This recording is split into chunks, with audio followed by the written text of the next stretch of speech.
Oi gente, tudo bem? O meu nome é Esther Velasquez e sejam bem-vindos ao canal Matemateca. No vídeo de hoje a gente vai ter a segunda aula sobre o processo de ortogonalização de Gram-Schmidt, tá bom? Então antes de começar, já curte aí embaixo, se inscreve no canal e vamos lá! Gente, alguns exercícios também podem pedir para a gente fazer isso aqui, ó, encontrar uma base ortonormal, ao invés de uma base ortogonal.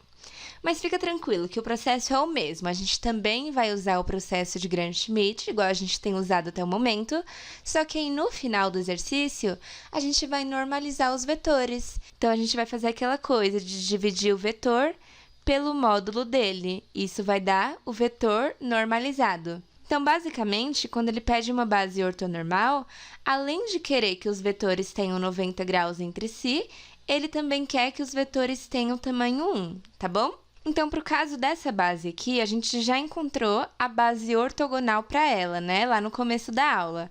A gente encontrou que os elementos que fazem a base ortogonal são 2 menos 1 e 11 quintos com 22 quintos. Mas agora a gente quer encontrar a base ortonormal, então a base alfa-chapéu, que vai ser o vetor W1 normalizado e o vetor W2 normalizado.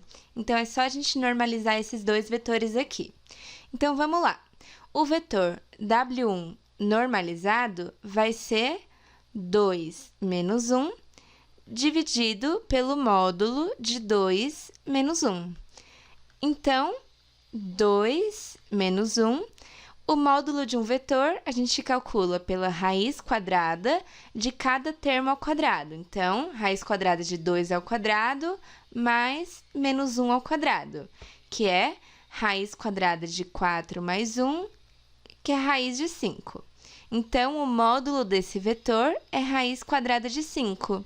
Portanto, a versão normalizada dele, então a versão dele com tamanho 1, vai ser 2 sobre raiz de 5 e menos 1 sobre raiz de 5, certo? Agora, vamos normalizar o segundo vetor. A gente quer encontrar o W2 chapéu. Ele vai ser o próprio W2 dividido pelo módulo de W2. O módulo de W2 é a raiz quadrada de 11 quintos ao quadrado mais 22 quintos ao quadrado. Isso dá um número um pouquinho grande, que é a raiz quadrada de 605 dividido por 5. Fatorando a raiz quadrada de 605, isso dá 11 vezes a raiz de 5. Então, 11 raiz de 5 sobre 5. O vetor W2 normalizado vai ser o próprio vetor W2, só que dividido por 11 raiz de 5 sobre 5. Aqui a gente pode cortar 11 com 11 e 5 com 5. E aqui a gente pode dividir por 11, vai ficar 2, né? Aí corta com esse 11 e corta esse 5 com esse 5. Então, vai ficar 1 sobre raiz quadrada de 5 e 2 sobre raiz quadrada de 5. Então, a base para essa base alfa, que além de ser ortogonal também tem tamanho 1, vai ser a base formada por esse vetor e esse aqui. Os dois são ortogonais entre si e têm tamanho igual a 1, tamanho normalizado. Então, a gente já tinha encontrado a versão ortogonal no começo da aula e agora a gente só normalizou. Gente, agora vamos ver esse exercício aqui, que além de pegar um espaço vetorial diferente do que a gente está acostumado, que é o espaço dos polinômios de grau 2, o produto interno também é diferente, né?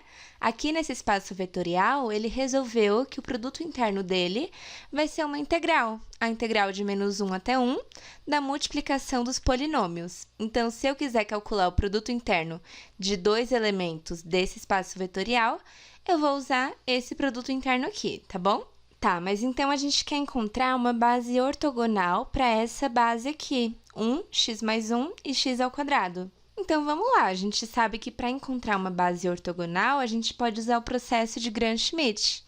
Então, vamos ver. A gente quer encontrar a nova base, que vai ser formada por P1, P2 e P3. Então, o elemento P1 da base nova vai ser o primeiro elemento da base antiga. Então, P1 é igual a 1, ele não sofre modificações.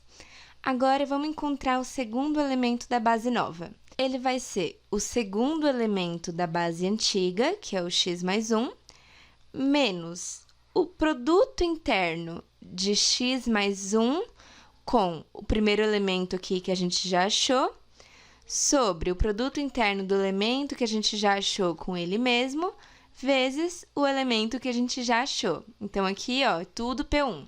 E agora que vem o pulo do gato, gente, porque esse produto interno aqui, a gente vai calcular usando essa integral, porque essa integral é o produto interno que foi dado para esse espaço vetorial que a gente está.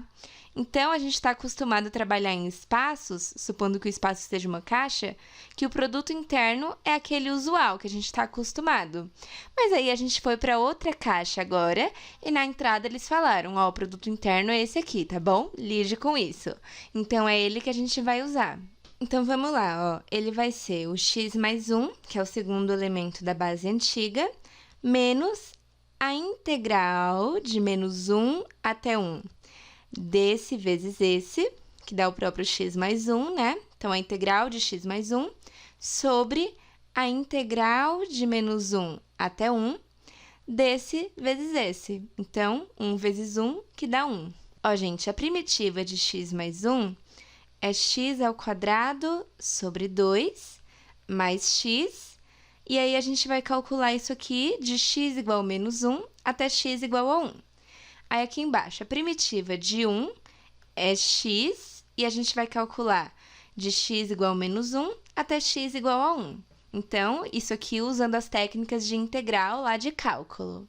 Então, isso aqui, fazendo de menos 1 até 1, vai dar 2. E isso aqui também vai ficar 1 menos menos 1, que dá 2. Logo, a gente vai ter x mais 1 menos 2 sobre 2, que fica x mais 1 menos 1, que dá o próprio x. Então, esse é o nosso segundo elemento da nova base. E agora, vamos encontrar o terceiro elemento da base nova, então, o elemento P3.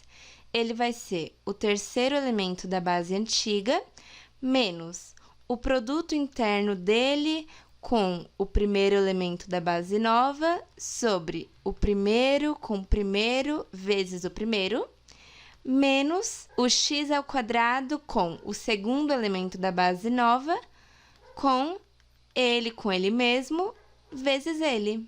Então, ó, gente, substituindo cada produto interno aqui pela integral que foi dada no enunciado, que é a integral de menos 1 até 1 da multiplicação dos dois, a gente vai ficar com isso aqui. Então, a integral de x ao quadrado vezes 1, 1 vezes 1, x ao quadrado vezes x e x vezes x. Então, a gente só multiplicou cada termo e colocou dentro da integral. E aí, resolvendo essas integrais, fazendo de menos 1 até 1, fazendo toda essa continha, a gente encontra o terceiro termo da nossa nova base, que vai ser x ao quadrado menos 1/3. Então, a gente tem a nossa base nova. Ela vai ser composta pelo primeiro elemento, que é 1, o segundo, que é x, e o terceiro é x ao quadrado menos 1/3. Se você for fazer a integral de um termo com outro aqui, calcular de menos 1 até 1, todos vão dar zero, o que indica que eles são ortogonais entre si. Eu sei que é até estranho pensar na ortogonalidade de polinômios, né? Mas aqui a gente está falando simplesmente da definição. O produto interno de um com o outro dá zero. Bom, gente, então foi isso no vídeo de hoje. Eu espero que vocês tenham gostado. Não esquece de curtir, se inscreve no canal, compartilhe com seus amigos e já me segue lá no Instagram para ficar por dentro de tudo, tá bom? Então a gente se vê no próximo vídeo, gente. Beijo!